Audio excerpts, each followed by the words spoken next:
Bonjour à tous. Ici Elsa de la plateforme Ludipsy Santé mentale et ludification. Et aujourd'hui, j'ai réellement le plaisir de discuter avec Axel Gay, qui est fondatrice de la maison d'édition de jeux engagés Les Claps. Elle est, entre autres, aussi, elle a porté plusieurs chapeaux, plusieurs rôles dans son parcours, notamment celui de designer de jeux. Mais elle va pouvoir nous en discuter plus en détail. Bonjour Axel. Bonjour Elsa, merci Merci. de ton invitation. Oui, un double merci. Donc, Voilà. le merci des deux côtés. C'est très apprécié de pouvoir discuter avec toi. Ton parcours, ton cheminement est très, très intéressant, autant au niveau des jeux, du développement, du design de jeux, que aussi du côté, justement, des jeux engagés, vraiment des représentations des femmes dans les jeux. Donc, ça va être très intéressant d'aborder le sujet avec toi. Donc, peut-être pour commencer, pour te présenter un peu, pourrais-tu nous expliquer un peu quel est ton profil de joueuse? Alors, mon profil de joueuse, tu veux dire comment j'en suis arrivée au jeu ou Tout à fait, exactement. Qu'est-ce qui t'a amené D'accord, à découvrir les jeux de société, puis à éventuellement en venir jusqu'à en créer et à devenir une maison d'édition? ok, vaste sujet. Vaste sujet. Euh, Bon, moi, le jeu, j'ai toujours joué à des jeux de société. J'ai jamais trop aimé les jeux vidéo parce que ça me faisait, enfin, la distanciation avec l'écran, c'était quelque chose que j'avais du mal à appréhender. Par contre, les jeux de cartes, de plateau, très tôt dans ma famille, on a joué à ça. Mes parents, en fait, tous les deux sont professeurs. Et donc, ça fait que je me suis beaucoup intéressée à la pédagogie. Mais notamment, ma maman était professeure en Montessori. Et en fait, l'éducation Montessori, ça passe beaucoup par le jeu, d'une certaine manière, pour apprendre. Et ça, je pense que ça a été assez décisif sur ma manière de créer les jeux aujourd'hui. Euh, Par la suite, j'ai fait des études d'art et notamment de communication en didactique visuelle, dont l'objectif était d'apprendre à transmettre une information de manière visuelle ou interactive en utilisant la vidéo, l'image et donc des, des outils ludiques parfois. Moi, j'ai pu faire du coup des web documentaires, des reportages photos et notamment des outils pour des ergothérapeutes ou des orthophonistes, justement pour entraîner les enfants à travailler, mais sans vraiment se rendre compte. J'ai aussi après fait des études d'UX designer, donc pour vraiment questionner l'expérience de l'utilisateur. Mais en fait, j'ai trouvé qu'il y avait beaucoup de ressemblances entre le numérique et le physique. Et encore une fois, même si le numérique, je trouve qu'il y a plein de choses intéressantes, moi, c'était vraiment les questions humaines d'interaction qui m'intéressaient. Et donc, quand je suis arrivée à Marseille, donc il y a de ça 5 ans, j'ai rencontré 3 hommes qui avaient créé une SCOP qui crée des jeux pour la formation, donc pour adultes, et qui avaient besoin d'une graphiste. Et ils m'ont pris aussi pour mes capacités d'UX. Et petit à petit, en travaillant avec eux, déjà, j'ai découvert le jeu contemporain parce qu'ils m'ont amené au Salon du jeu à Cannes. Pour moi, j'étais encore restée au Pictionary et au tabou. Et là, je me suis rendu compte qu'il y avait vraiment une, euh, une multitude de jeux nouveaux que je connaissais pas. Donc, ça a été une vraie découverte. Et donc, avec ces personnes-là, je me suis aussi petit à petit essayée à créer des jeux. Je me suis rendu compte que même moi, quand je travaille avec les ergothérapeutes, etc., je créais déjà en fait des jeux sans vraiment les nommer. Et donc, j'ai pu vraiment trouver ma place pour combiner à la fois mon savoir de graphisme, d'UX, d'illustratrice aussi, pour pouvoir créer des jeux qui puissent être facilement appréhendables par le public et pour faciliter le gameplay. Donc du coup, cette boîte, elle s'est arrêtée et puis moi, j'avais vraiment trouvé ma place. Donc, j'ai commencé à créer des jeux en freelance pour des formateurs, pour des associations qui en avaient besoin. Et je me suis rendu compte que ces jeux-là, ils intéressaient beaucoup de gens et que Mhm. ce serait pas mal de les éditer. Par contre, il n'y avait pas vraiment de maison d'édition qui existait pour ce genre de jeu. Et quand j'allais au Salon de Cannes, on me disait, bon, oui, les jeux pédagogiques ou les jeux à message, c'est pas très bien vu. Et en fait, il n'y a pas de public pour ça. En fait, moi, je n'étais pas tout à fait d'accord avec eux. J'avais quand même l'impression qu'il y avait un public. Et bon, comme moi, je sais travailler avec les imprimeurs, je me suis dit, bon, autant faire ma maison d'édition puisqu'elle n'existe pas et qu'en fait, moi, j'ai plein d'idées pour ça. Voilà comment j'en suis arrivée à OK, ça.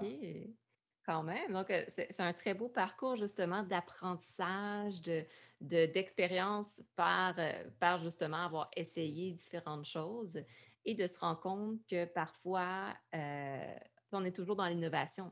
Parfois, ce qu'on recherche n'existe pas, il faut le créer par soi-même. C'est un grand Oui, c'est défi. ça. C'est un très beau défi, un grand défi par contre. Et là, j'en comprends que c'est comme ça que la maison d'édition de jeux engagés, l'Éclapse, est née, en fait. C'est ça, exactement. OK. Et ça fait combien d'années que cette maison-là d'édition, existe? Alors, c'est récent. Ça a mûri dans ma tête depuis 2 ans et demi, mais elle existe concrètement depuis mai 2020. Donc, elle n'a pas encore OK. un an. Oui, Et c'est ça. puis, le statut est encore en train de mûrir.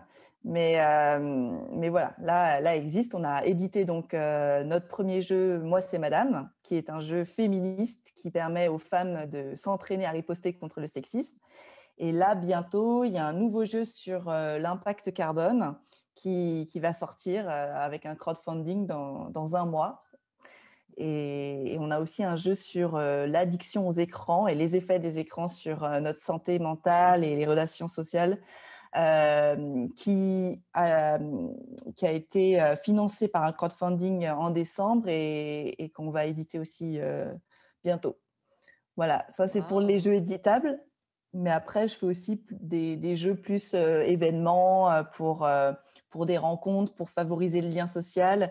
Et j'interviens aussi en prison pour permettre aux détenus de passer 2 heures et demie à jouer ensemble, ce qui est très bénéfique parce que ça leur permet à la fois déjà de s'évader mentalement, de connecter avec d'autres, de rencontrer les autres d'une manière un petit peu différente et de stimuler leur imaginaire, leur créativité. Et c'est des moments vraiment forts. Ça leur permet aussi de gérer un peu leurs émotions parce que ça va très, très vite. Mmh.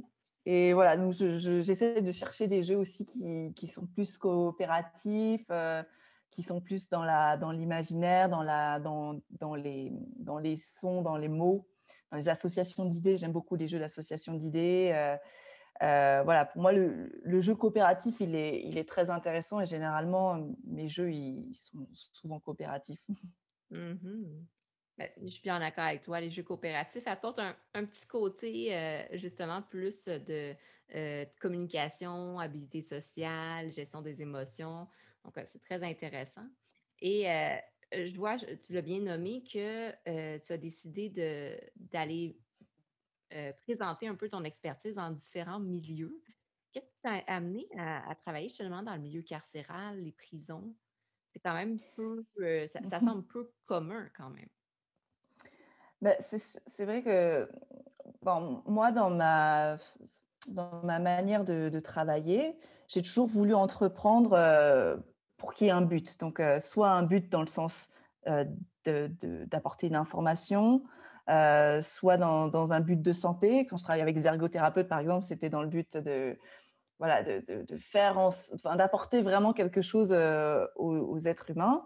Et en fait, c'est pour ça que le milieu carcéral qui sont des milieux quand même assez particuliers, qui ont besoin en fait de liens sociaux, qui ont besoin de s'ouvrir un petit peu à ça.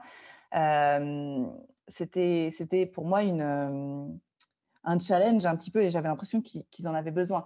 Mais en réalité, moi, j'ai travaillé, en fait, avant de monter ma maison d'édition, j'avais un petit peu besoin d'argent en fait entre la transition où je travaillais pour la Scope qui crée des jeux et vraiment monter ma maison d'édition. J'avais besoin d'argent, mais j'avais pas envie de faire un travail qui soit, qui peut être intéressant, mais qui soit complètement déconnecté de ce que je voulais construire.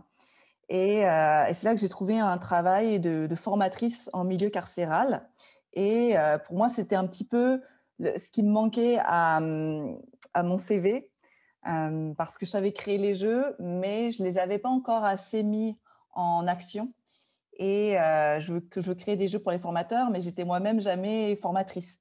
Donc, je me Mmh. suis dit, tiens, ce serait intéressant de devenir formatrice. Et en plus, en milieu carcéral, c'est un public quand même qu'il faut vraiment venir chercher parce que eux, ils viennent en cours souvent pour sortir de la cellule, mais pas forcément pour apprendre le graphisme. C'est rare que ça les intéresse vraiment. Du coup, à ce moment-là, le jeu m'a été un outil très intéressant pour les intéresser, pour leur permettre de trouver des idées et de se fédérer entre eux aussi. Et c'est un petit Mmh. peu là que j'ai mis un pied dans l'univers carcéral et que je me suis rendu compte à quel point le jeu, à quel point ça avait des bienfaits sur le groupe de détenus avec qui je travaillais. Et donc, voilà, petit à petit, moi, je ne suis plus formatrice là-bas maintenant parce que j'ai plus le temps, mais j'avais quand même envie de garder ce créneau juste Ouais. pour jouer avec eux. Super, wow! Donc, c'est très intéressant, encore une fois, comme expérience et de voir aussi, je pense que tu le mentionnes bien, que les jeux de société font travailler, permettent de mettre de l'avant certaines forces interpersonnelles.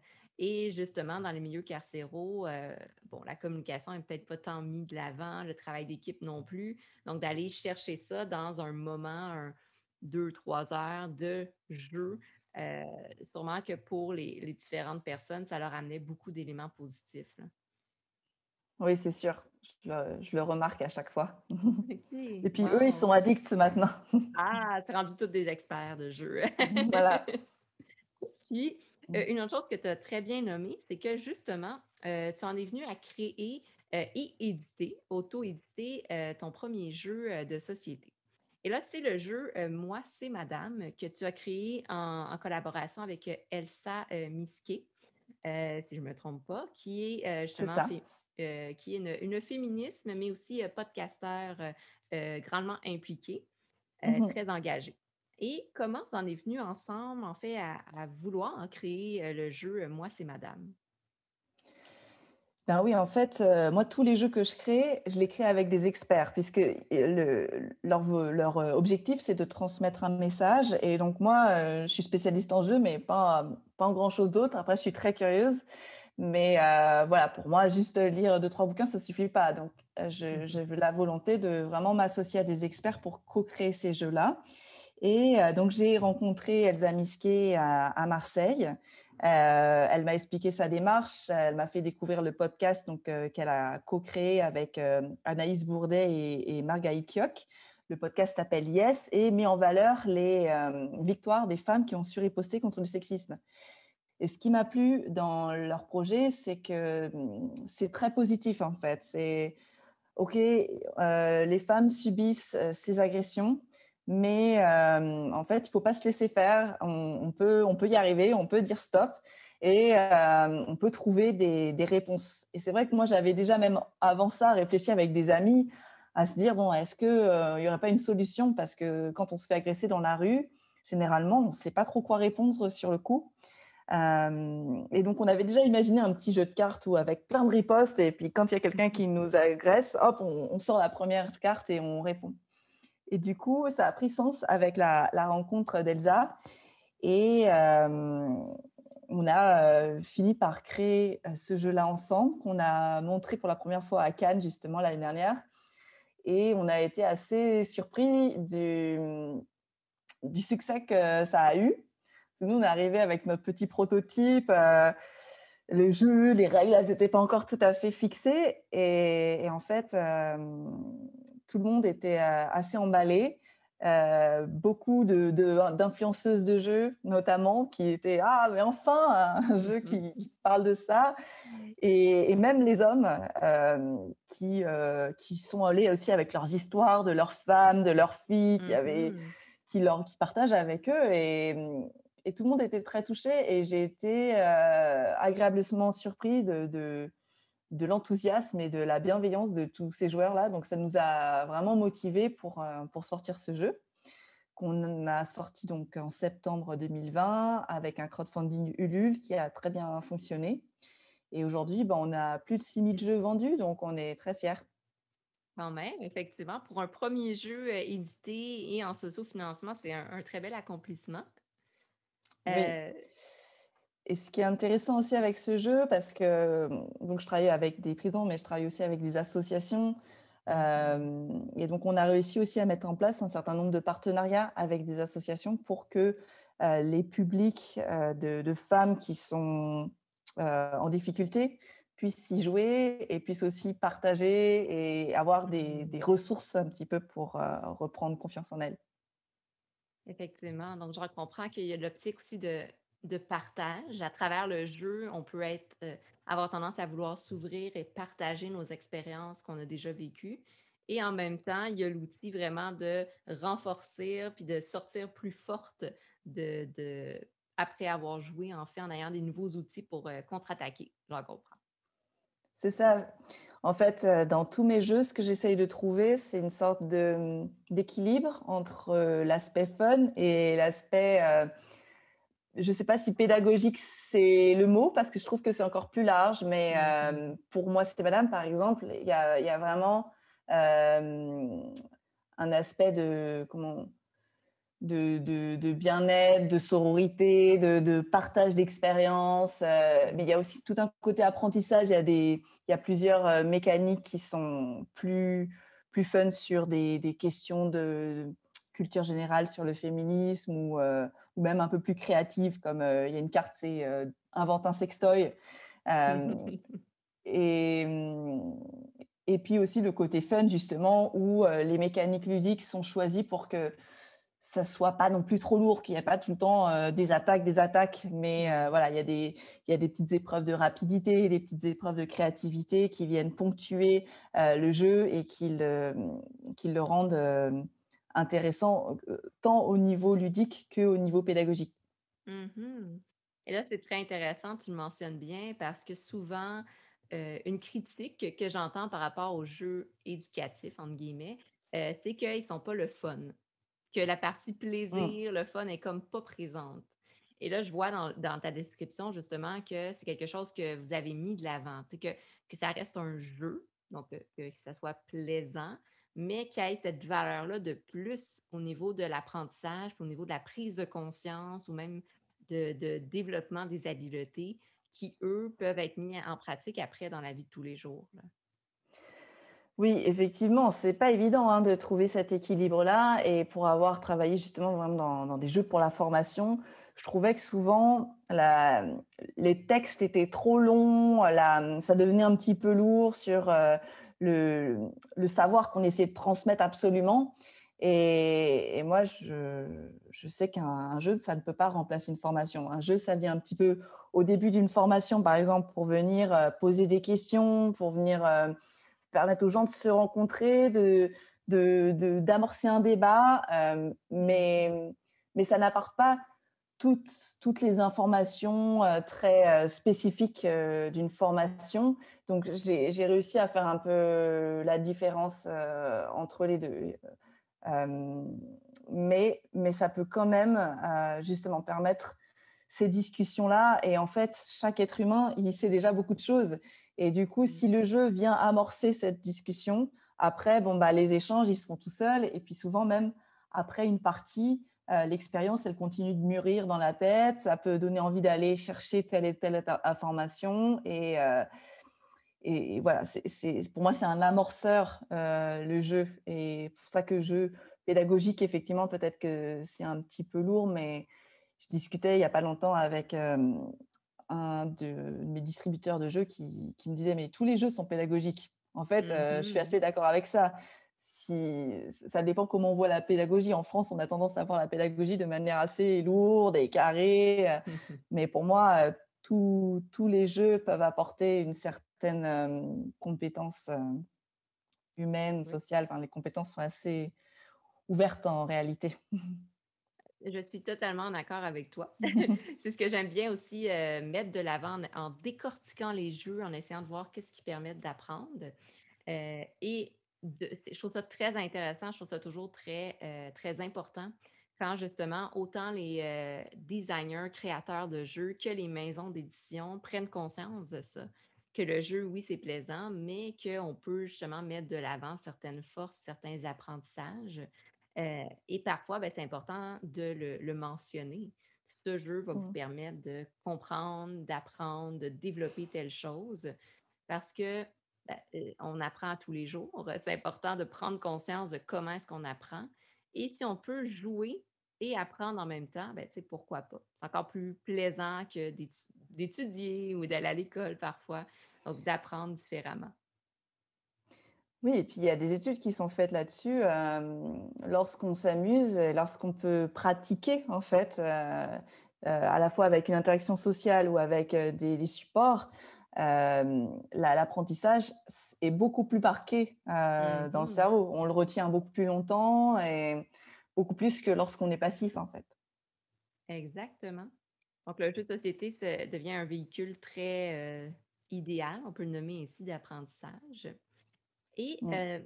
si je peux faire un petit retour, parce que ça reste très intéressant, votre premier jeu, Moi, c'est Madame, parce que justement, bon, dans l'optique où c'est un jeu engagé, où est-ce qu'il est en collaboration avec Elsa Miski, qui est féministe et qui justement est très engagée dans la représentation des femmes, est-ce que vous avez observé, ou est-ce que tu as même observé à travers ton parcours, qu'il y avait une différence justement dans la représentation des femmes dans le domaine du jeu de société?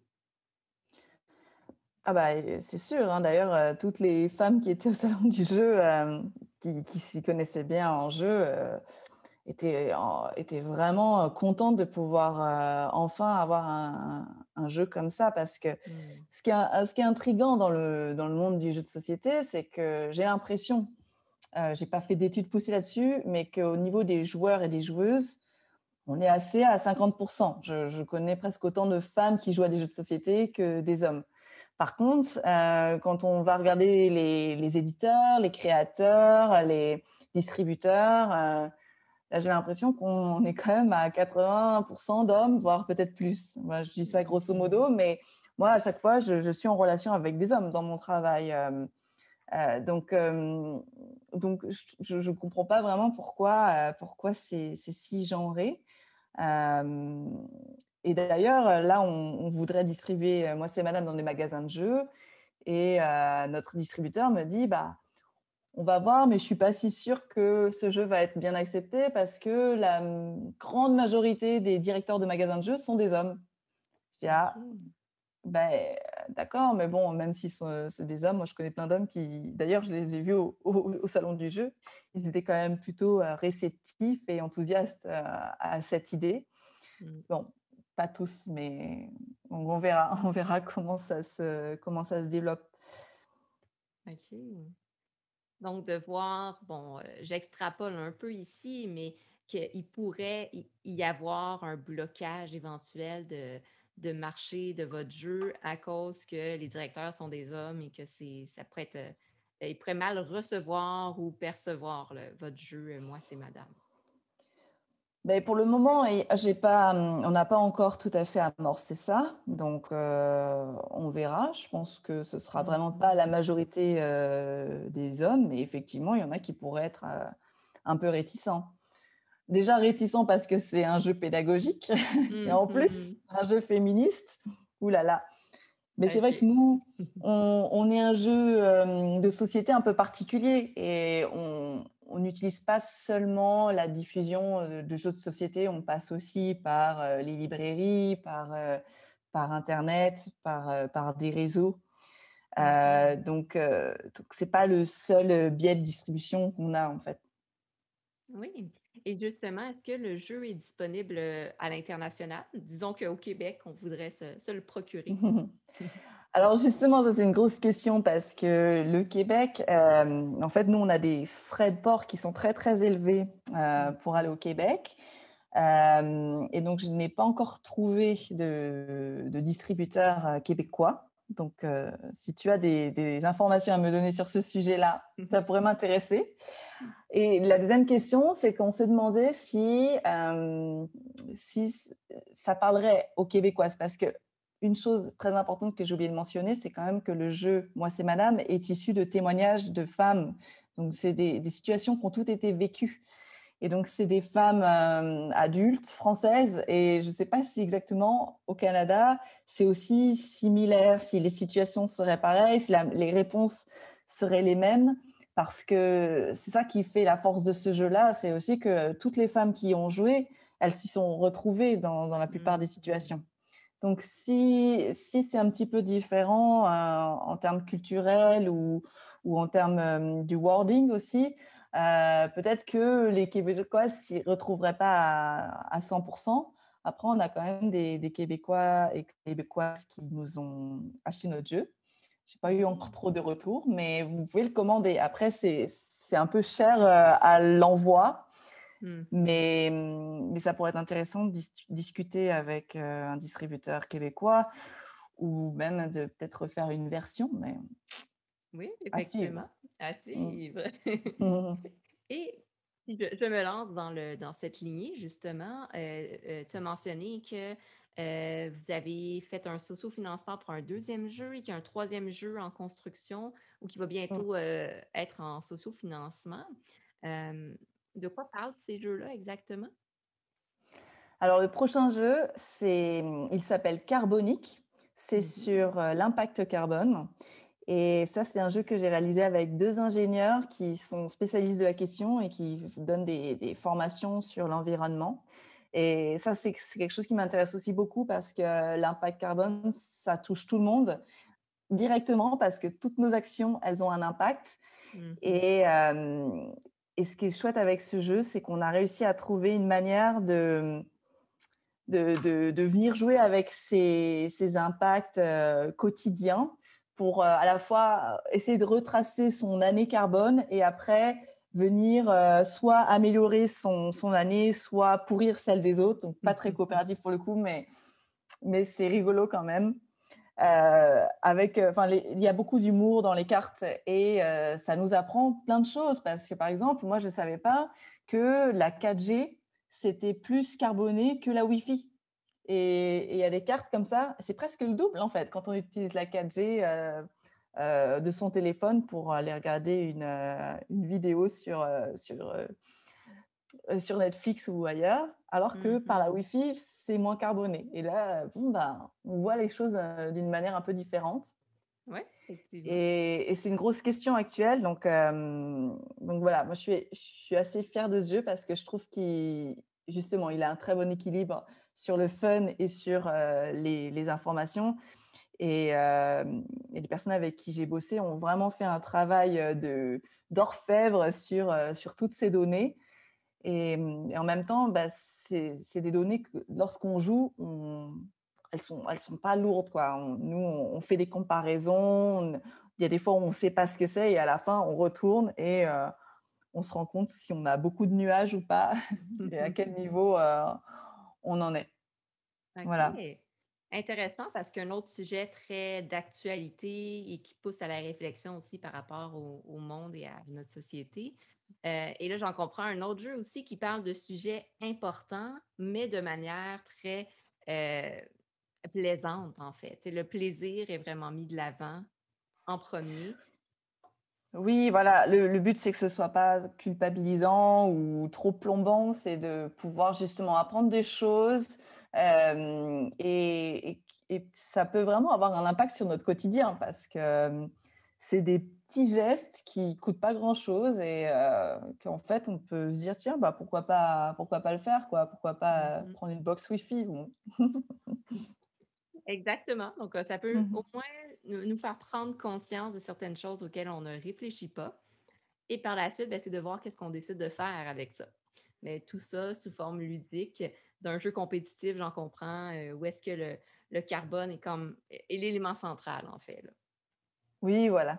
OK. Moi, c'est un peu compétitif, mais c'est en fait, c'est assez, c'est assez relax quand même. OK. Donc c'est un compétitif qui n'est pas, agressif, mais qui est plutôt qui va être excitant, intense, ajouter une intensité au jeu. Oui, voilà. OK. Super. Et considérant justement ton intérêt et ta passion pour les jeux de société, de ton côté, est-ce que tu aurais un top un peu de jeux de société que tu aimerais suggérer, aux personnes qui nous écoutent?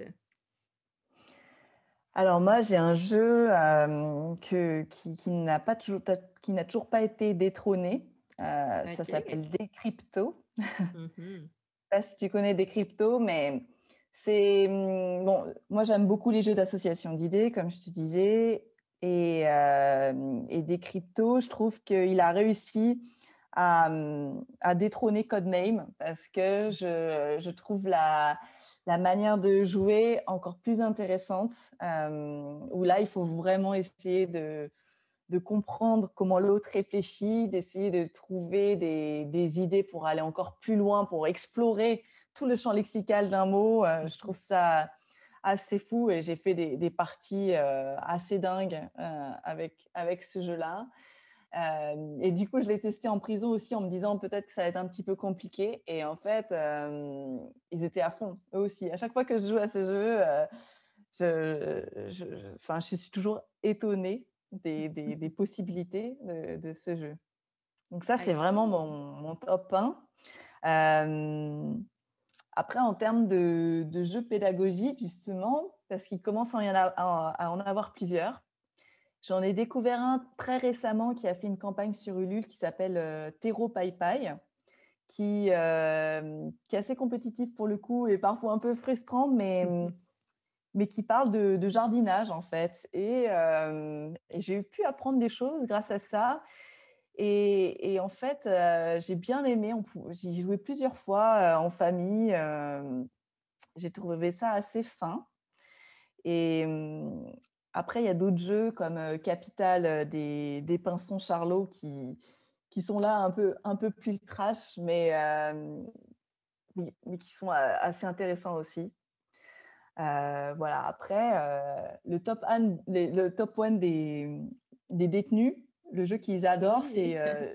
c'est Just One. Je ne sais pas si c'est un jeu Mmh. très, très simple, mais alors ça, ouais, alors quand j'y joue avec des amis, des fois, ils me disent: «Bon, c'est un peu simple et tout», mais eux, je pourrais revenir avec ça toutes les semaines. Ils adorent ce jeu OK. et voilà. Donc beaucoup d'associations d'idées. Après, Mmh. moi, c'est vrai que j'adore aussi les jeux, de construction Mmh. et par exemple, j'adore, Galaxy Trucker.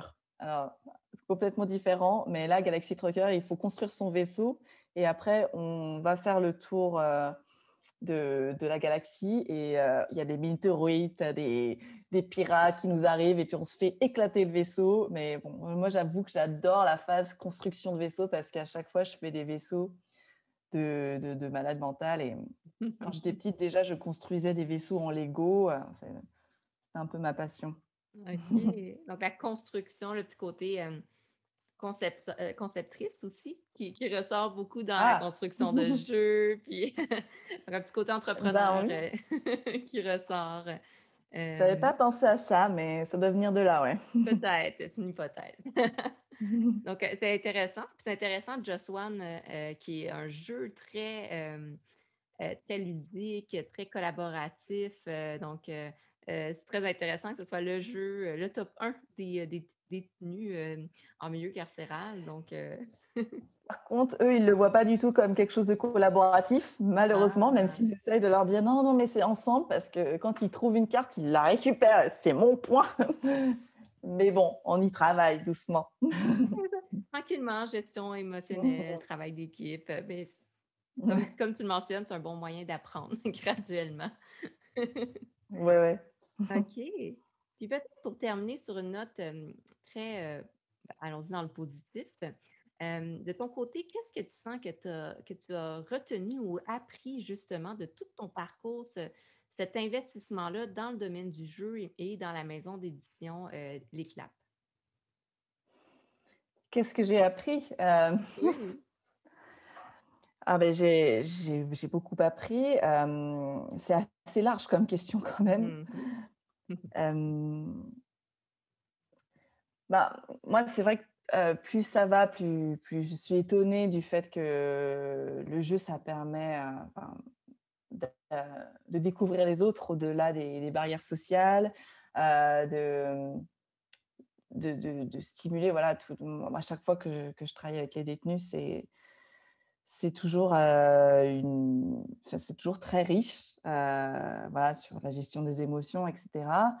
Après, moi, personnellement, voilà, j'apprends petit à petit aussi à savoir ce que c'est, gérer des stocks, employer des gens pour déléguer aussi. Ça, c'est quelque Mmh. chose que j'avais pas du tout l'habitude de faire quand, j'étais graphiste et que je faisais mes petites missions dans mon coin. Hem et voilà, enfin, je sais pas ce que je peux te dire d'autre, mais Ben non, c'est bien, c'est bien. C'est juste pour mentionner justement, tu sais, parfois il y a des choses qu'on se rend compte qu'on ne pensait pas qu'on allait affronter et qu'on est fier d'avoir passé au travers. Et il y a aussi le parcours en soi qui est très impressionnant de créer ses propres jeux, de les éditer, tout le processus juste de concevoir un jeu qui peut prendre plusieurs années, parce que de la réflexion, il y a beaucoup de temps d'investissement dans ce processus-là. Et parfois, ben, on apprend certaines choses à travers ça qu'on n'avait pas nécessairement prévues. Ou juste qu'on est fier d'avoir appris, d'avoir développé dans le processus. oui, bah, moi, j'ai tout appris sur le tas, mais je pense que c'est aussi de mon éducation, Montessori, c'est en faisant qu'on apprend, Mhm. donc j'y vais. Des fois, c'est un petit peu effrayant, mais petit à petit, les choses se font et c'est vraiment très intéressant et voilà, je pense que j'ai fait aussi de belles rencontres. J'ai su bien m'entourer et voilà, en tout cas, pour moi, créer des jeux, c'est vraiment une manière de toujours apprendre des nouvelles choses, de toujours, aller vers des nouvelles expériences et ça, c'est magique. Effectivement.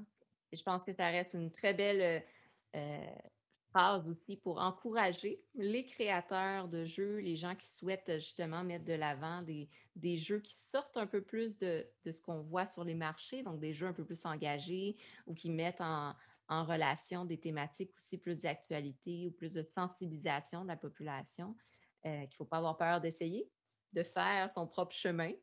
Et qu'il y a Mmh. des bons résultats, comme de votre côté avec la maison d'édition, Les Claps, le jeu Moi, c'est madame qui est très populaire et qui s'est même rendu jusqu'au Québec et des prochains jeux qui vont naître, prochainement.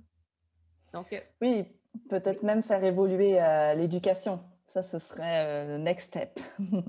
totalement d'accord avec toi. Donc, l'intégration un peu plus des jeux dans l'éducation et même le système éducatif peut, s'adapter. Donc, on croise les doigts, prochainement peut-être.